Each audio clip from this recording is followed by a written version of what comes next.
Can you tell me something about yourself? Sure. Your name? My name, since I birth, Ramon Cuevas. I was born in Chile in 1944. In December 1969, I received my license, physical therapist, kinesiologist in Chile. Okay, first of all, what made you decide, of all things that go into his physiotherapy? Really, I did this physiotherapy career because I tried to do medicine and I didn't get enough qualifications in... I mean, this was not your first choice? No, at all. Maybe God looked upon this and maybe found you the right choice. Yeah, and in this point I have something to tell you later, but really I need to, when we say something, we need to say the truth, right? Even if it's good or not, or nice. But really I was never thinking to finish being a physiotherapist. And even that, when I was in the university studying and I was making practice in pediatrics, and I see what is CP means and everything and the treatment, and I say to myself, I will never work in pediatrics. And looks, I finished even creating a method of pediatric physical therapy. Before you got into physiotherapy, and you started the first approach, what did you think a physiotherapist was when you first started it? I was not so clear, but I have, at that time in my youth when I was young, was a man that was kinesiologist, and in the friends, in the neighborhood, say, oh, this guy knows all the muscles, they know all the physical things, and he was like a, like a very stimulating situation about knowledge of human body without being an MD, and to help the people in that. So it just was in my back memory, but I never thought on that until I was... When you first started it, most physiotherapy was taking care of someone who had a stroke, maybe some kid had some muscle disease, you would help a little bit. Mm-hmm. But it wasn't as sophisticated as it's become today. Is that true? Absolutely. So you were starting to get into like the infancy of what it is today. Is that true? Say again, please. It was like in an infancy state when you were there. It was not as sophisticated as it is today. Yeah, in some way it's a big evolution in physical therapy. So you were starting almost like in the nursery of the... Well, in Chile, the physical therapy is a very good school. It's very recognized in South America. We study anatomy, all this neurophysiology, all the things that we're very well prepared, even more prepared that we need to do later. Because... But over the years, you started getting into this pediatric realm a little bit more. What made you seem to get more in this direction as opposed to... my first job, when I was...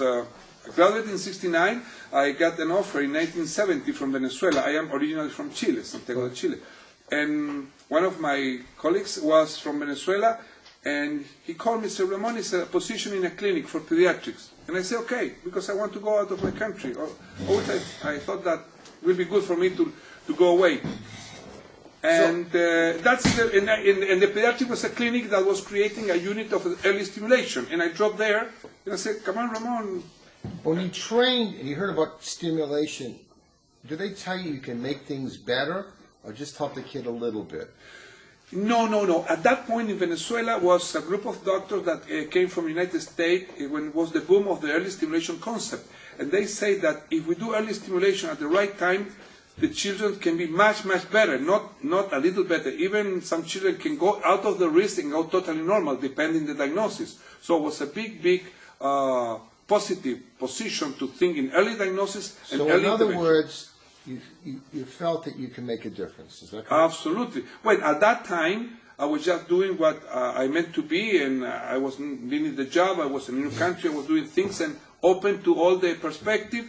And actually, let me tell you, when I begin to work in Venezuela, I make an eclectic mixture of all the traditional therapies, and I begin to work for 2 years, and I didn't see any change in the children's. So you were a little delusional in the beginning. You didn't. Yeah, absolutely. I was not satisfied with what I was doing.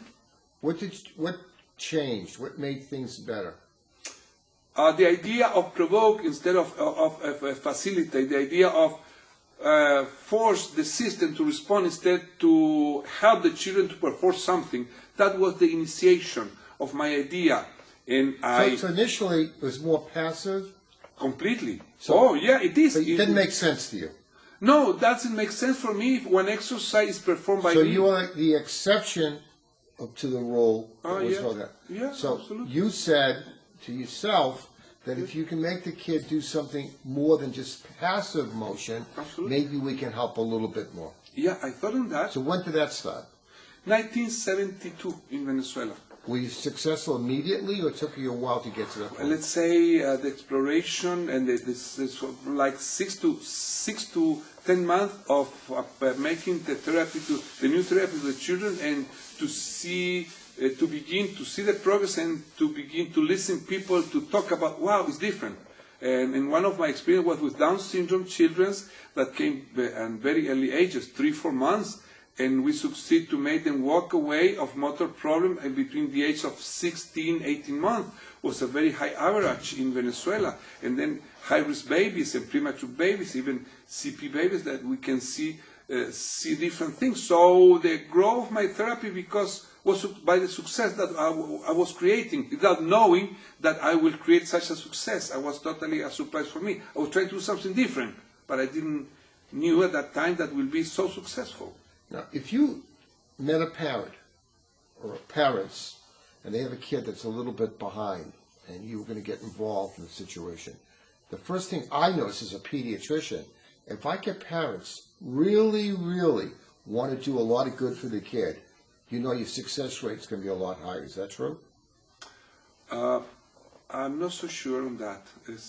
I'm saying you have a parent that doesn't want to do anything, they're probably not going to even find you. No. I thought like the parents, like therapists. Of course, the parents make the difference. The parent looking for support, the parent being critical with what they receive and looking, I don't like this and like, absolutely. And let me tell you, behind any big success that I have was a parent fighting So for I that. always say I collect a fee for parents doing the right thing.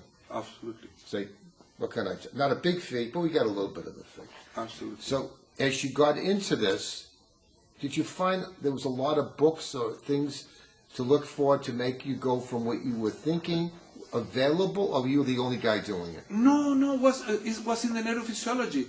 What I did was there before. Was there anybody else at the same time doing this? No. I'm really a pioneer. I'm really a pioneer in my idea. So you were like standing out in the crowd, Yeah. thinking a little different. Yeah. Were you accepted initially what you were saying by other people initially? In Venezuela, yes, was accepted. But not anywhere else initially? No, until we come to travel to Canada and the States, and the other people open But the eyes. proof is in the pudding. If you make something better, Sure. they got to listen to you. Is that Absolutely, absolutely. And in Venezuela, let me tell you what is in the mid 70s, the early stimulation concept and my therapy was very well known in the TV everywhere, and the books, and everybody knew about early stimulation and tried to help the children very early. It was very, very good. And the classical physiotherapist that gets a kid that we're trying to stimulate, they're doing mostly passive type of things? I will say yes. In the point of, not to say that they are not doing active, but the approach is different. The idea, the concept is different. It's more cozy, more like playing, no forcing, waiting. It's a different approach. It's many approaches. So if you could sum up in a couple of sentences, what's the difference from the way most physiotherapists are doing it, and then your approach, which seems to be successful? What could you say in a few sentences that makes the difference? I can try to provoke the brain to react. Provoke, not facilitate, not help. And I base in automatic reaction. No, it's not status quo. You're making it do something more. Status quo is the traditional, and I saw people from around the world, from the Bobat Institute, whatever, and luckily I could make the difference with them where after a few weeks. Einstein used to say that student in the class that doesn't accept, and it's the irritant, makes the teacher work harder, and everybody learns. So you're a little bit of an irritant compared to the other people because you're making that kid do something more. Is that correct? Exactly. So essentially, you are doing what Einstein said 100 years ago, but you didn't hear him say it. That's the problem. Exactly. So in this therapy, which I think I'm getting from what I've talked to many people, you're making the kid do something that no one thought the kid could do. Is that true? It is.